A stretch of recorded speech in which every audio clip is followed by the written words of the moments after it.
Inilah yang ditunggu-tunggu konten kreator ketika akhir bulan.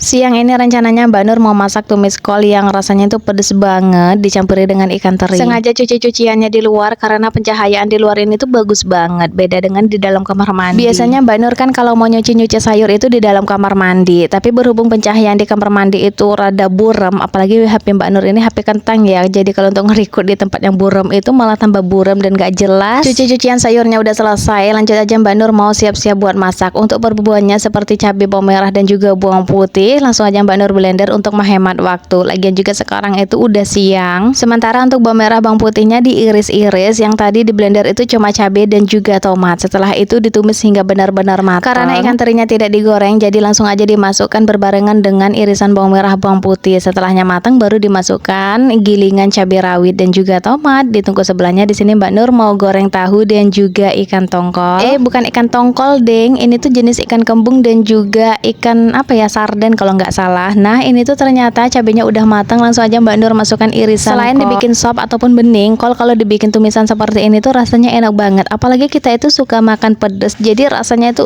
bener-bener mantep. Ikan goreng dan juga tahu goreng ini buat makan anak-anak nanti, karena mereka itu belum bisa makan sambal. Sementara sisaan ikan yang lainnya Mbak Nur simpan ke dalam kulkas buat bekal anak-anak besok pagi. Jadi kalau mau masak besok pagi tinggal digoreng-goreng aja. Karena sedari tadi anak-anak bolak-balik keluar masuk lewat pintu ini pakai sendal, jadi rada kotoran gitu, dan Mbak Nur bersihkan terlebih dahulu. Apalagi Mbak Nur sekarang ini posisi masaknya tepat berada di samping pintu. Masak tumisan kol seperti ini tuh simple banget, tapi rasanya itu enak dan bikin nagih. Apalagi Pak suami kalau udah dimasakin beginian dia itu pasti suka. Sayurnya sudah matang, langsung aja kita makan siang. By the way, singkat cerita videonya dilanjutkan di sore harinya, dimana di sini Mbak Nur lagi transaksi di ATM. Andaikan saja setiap bulannya bisa ngerasain gajian seperti ini ya bun, pasti rasanya itu seneng dan luar biasa banget. Masya Allah, bagi kalian konten kreator yang sudah ngerasain gajian Facebook, please deh harap-harap bersyukur walaupun dolarnya kecil tapi masih bisa gajian. Nah, di sini tuh Mbak Nur mau tarik duit buat belanja kebutuhan dapur. Selain itu juga ada keperluan lain. Karena sekarang itu tahun ajaran baru, jadi banyak banget keperluan anak sekolah yang harus dilunasi, seperti baju adik Waldan dan juga Mas Azam. Kalau di sini tuh biaya pendaftaran itu bisa diangsur ya, paling biaya pendaftaran itu meliputi pakaian dan juga buku. Biaya pendaftaran Mas Azam kemarin itu habis 590.000 dan itu cuma baju sekolahnya aja. Sementara adik Waldan ya lumayan juga bun, karena udah termasuk sepaket dengan buku dan juga seragam sekolah.